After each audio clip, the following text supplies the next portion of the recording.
Bonjour et bienvenue sur Univers Fantasy pour l'épilogue des mois de juillet et août 2025. Et oui, je sais, je suis tellement à la bourre. Mais qu'est-ce que je peux vous dire? C'était l'été et je me suis fait plaisir et pour la première fois dans ces vidéos, je vais vous parler à la fois de lecture mais aussi de jeux vidéo. C'était un plaisir cet été parce que j'ai lu certains de mes auteurs et autrices favoris, à savoir Becky Chambers et John Gwynne. J'ai aussi réussi à rattraper la diffusion des chapitres de One Piece, j'ai lu un cozy mystery en préparation de son adaptation en film, et si le livre était un peu moyen, je peux vous dire dès maintenant que c'était quand même bien mieux que le film qui a été plutôt raté. Et enfin, j'ai découvert de jeux fort sympathiques, Tales of the Shire et Tiny Bookshop. Et je vous parle de tout ça dès maintenant. Si vous n'êtes intéressé que par un seul sujet, mes vidéos sont toujours chapitrées, donc n'hésitez pas. Et on va commencer avec les archives de l'Exode. Et je dois dire que plus je lis du Becky Chambers, et plus j'aime Becky Chambers. Au point où j'ai peur maintenant d'être déçue. Surtout quand j'ai attaqué le tome 3 de la série Les Voyageurs, qui a des avis un peu partagés sur les réseaux. Et pourtant, très vite, j'ai compris que j'allais de nouveau être embarquée, je ne devrais vraiment plus douter. Les archives de l'Exode parlent d'une flotte de vaisseaux spatiaux, nommée la flotte de l'Exode, qui a permis aux humains de survivre et de fuir à travers l'espace et les étoiles.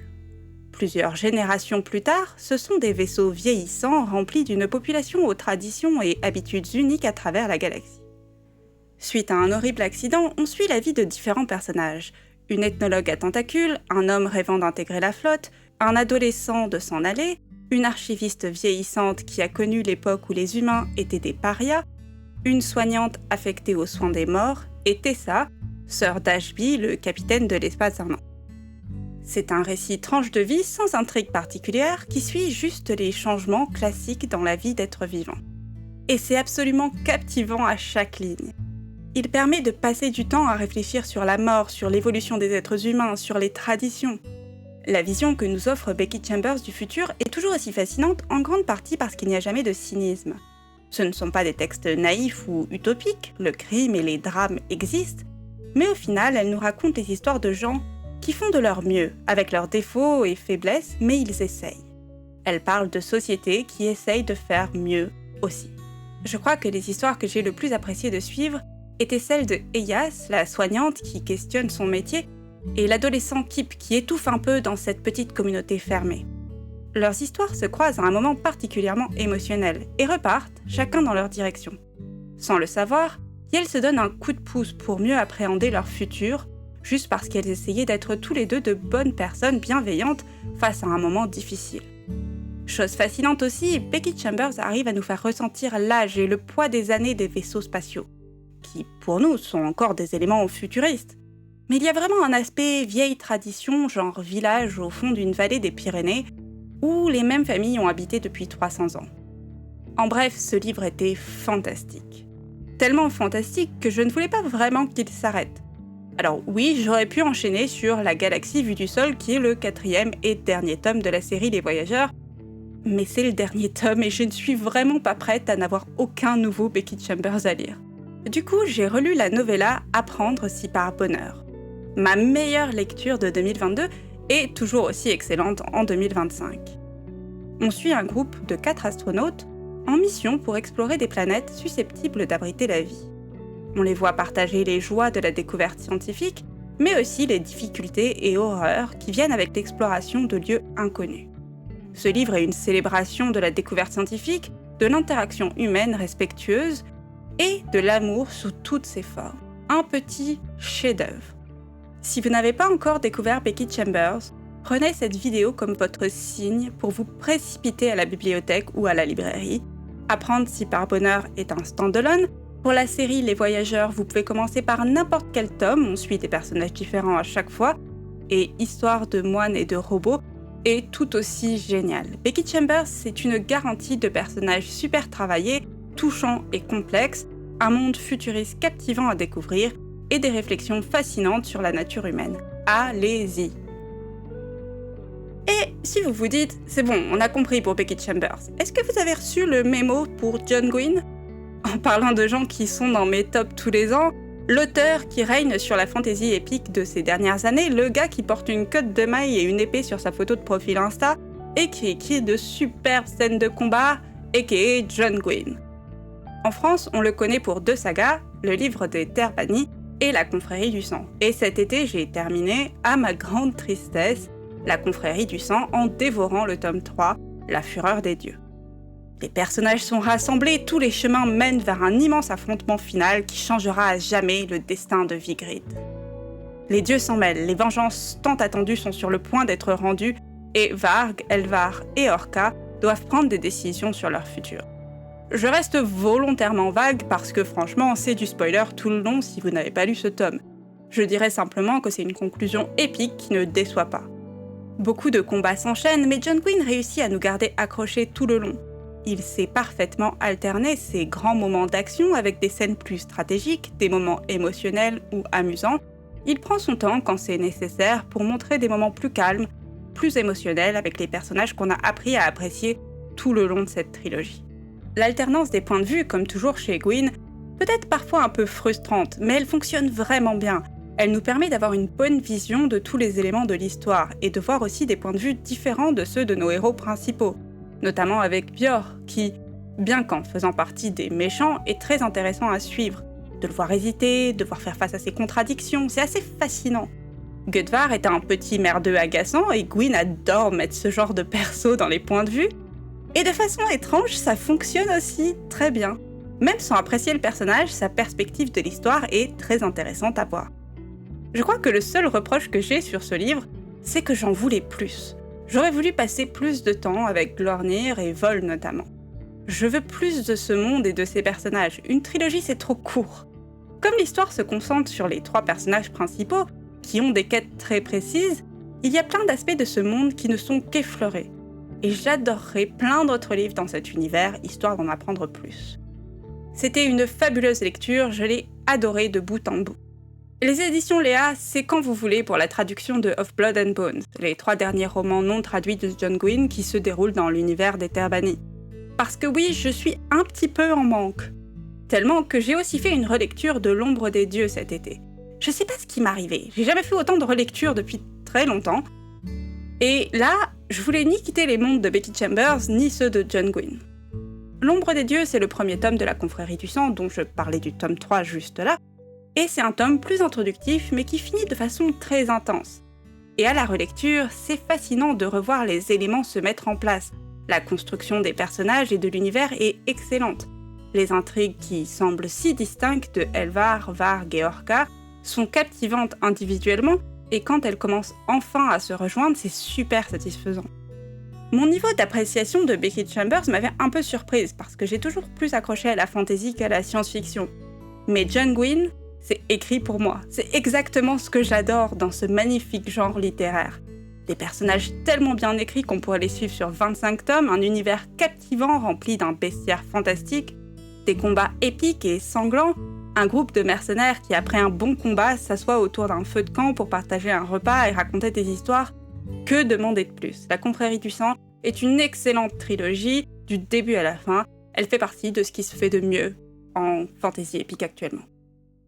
En parlant de récits épiques, j'ai aussi profité de l'été pour complètement rattraper le manga One Piece, y compris la sortie des chapitres qui suivent la sortie japonaise dans Shonen Jump. Au moment de préparer cette vidéo, le chapitre 1162 vient de sortir, mais à la fin du mois d'août, je crois qu'on en était autour de 1155, je sais plus exactement honnêtement. Dans tous les cas, comme je l'ai mentionné dans ma vidéo précédente, c'est quasi impossible de parler de l'histoire de ces chapitres, qui sont intégralement des spoilers, notamment pour les gens qui regardent l'anime sans lire le manga.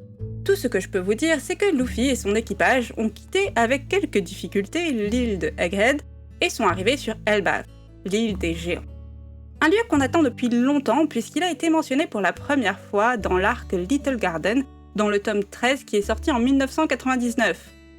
Coup de vieux un petit peu quand même, hein. Bref, un nouvel arc qui commence de façon un peu étrange d'ailleurs, je n'ai pas forcément adoré les passages avec Rhodes, j'ai trouvé que ça forçait un peu l'intrigue pour permettre de séparer notre équipage favori.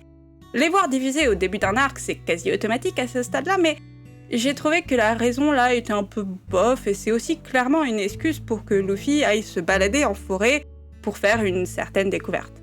J'ai juste trouvé ça un petit peu forcé.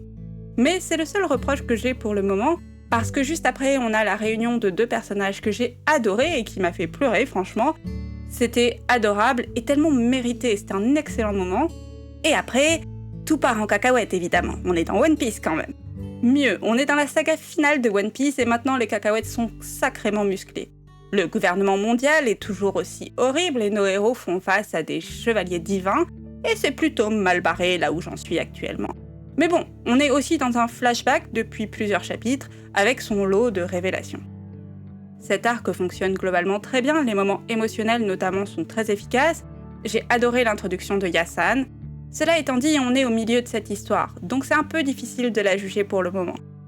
Je pense que j'espère, comme beaucoup de gens, qu'on verra l'évolution de certains personnages, notamment Usopp, qui a vraiment besoin de grandir un petit peu. Mais globalement, c'est One Piece, donc c'est très bien. Ma dernière lecture de l'été n'a été ni de la fantasy ni de la SF, donc je vais aller un peu vite, parce que sur cette chaîne on parle de fantasy et de SF. Et c'était un roman policier nommé Le Murder Club du jeudi de Richard Osman. J'ai eu envie de le lire parce que les prémices de l'histoire avaient l'air assez amusantes, et l'adaptation en film était sur le point de sortir sur Netflix, du coup j'étais curieuse. L'histoire se déroule dans un village de retraités où 4 résidents qui s'approchent des 80 ans s'amusent à essayer de résoudre des meurtres. Ils commencent par des vieilles affaires non résolues, quand l'associé du directeur de leur village de retraite se fait assassiner. Le Murder Club commence alors à enquêter. Tout l'attrait de ce roman repose sur ce quatuor de personnages âgés qui s'embarquent dans des activités inattendues. Le roman, malgré les meurtres, se veut doux et amusant, plein de thé et de gâteaux, du pur cozy mystery. Honnêtement, j'ai trouvé le livre un peu moyen, assez divertissant pour me donner envie de continuer, mais l'intrigue est un peu simpliste et reste en surface. Le point le plus fort sont Elizabeth et Joyce, qui sont vraiment attachantes.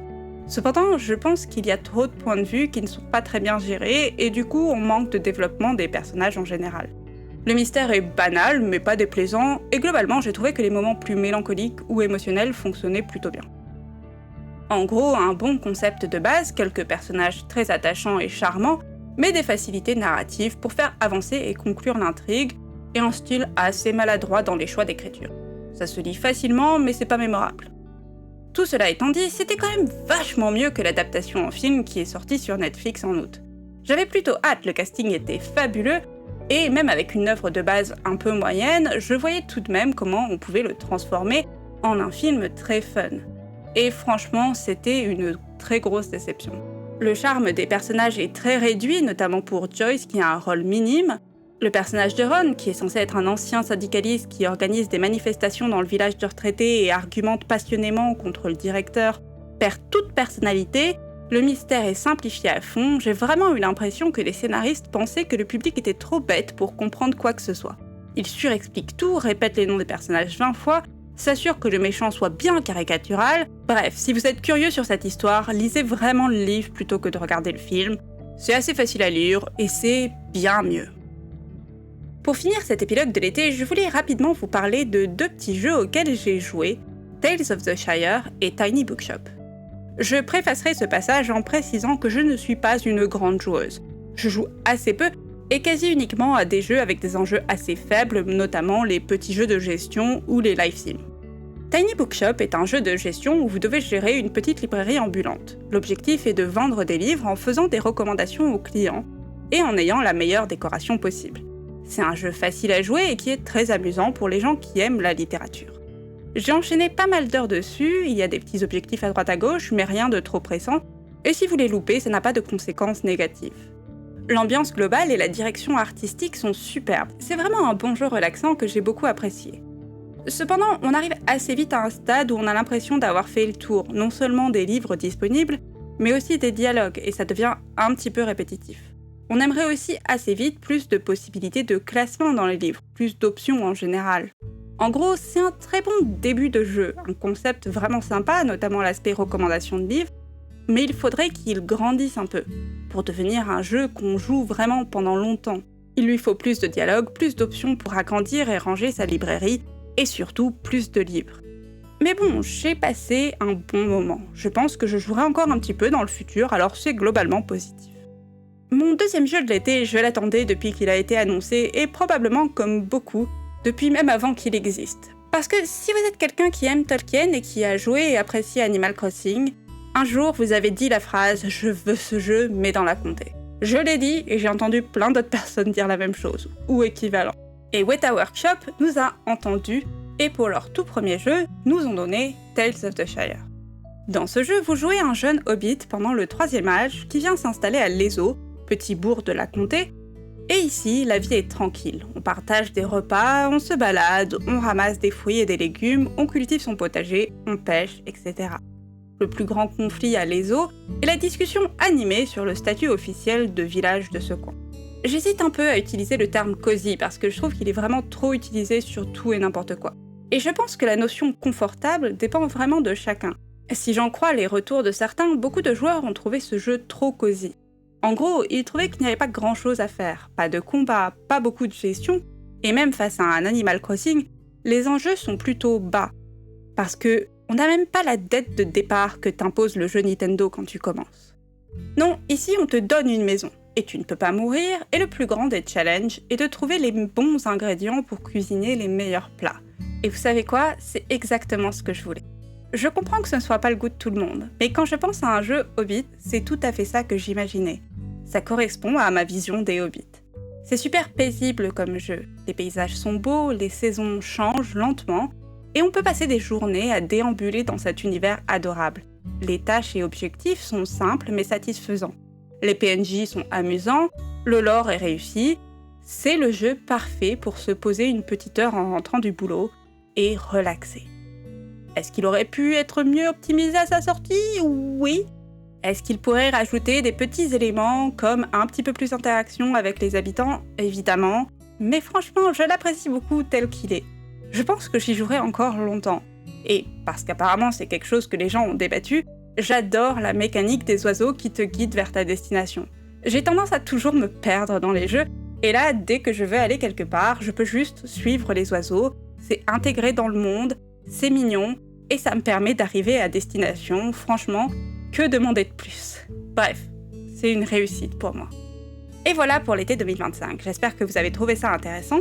Je vais essayer d'intégrer un peu plus d'éléments hors littéraire dans ces vidéos, mais surtout je vais essayer de faire plus de vidéos. J'essaye vraiment de m'y remettre, j'ai un peu de difficulté. C'était plus simple à l'époque du Covid quand j'avais plus de temps devant moi, mais voilà, on y est et je veux continuer à faire vivre cette chaîne. Donc n'hésitez pas à me dire ce qui pourrait vous intéresser, j'ai plusieurs idées en tête de vidéos en dehors de ces épilogues mensuels, ou tous les 2 mois plus ou moins, parce que là, à ce rythme. Mais je vous promets que je vais essayer d'être un peu plus régulière. N'hésitez pas à me dire ce que vous lisez en ce moment, ce que vous jouez en ce moment, est-ce que vous avez joué tous à Expédition 33 pendant tout l'automne? J'ai l'impression que ça a été le cas de plein de gens. Je joue pas à Expédition 33, c'est trop compliqué pour moi, par contre j'écoute la soundtrack en boucle parce qu'elle est magnifique. Dans tous les cas, n'hésitez pas à me donner plein de recommandations en commentaire. Merci beaucoup de m'avoir écouté et on se retrouve très bientôt sur Univers Fantasy. Merci, au revoir!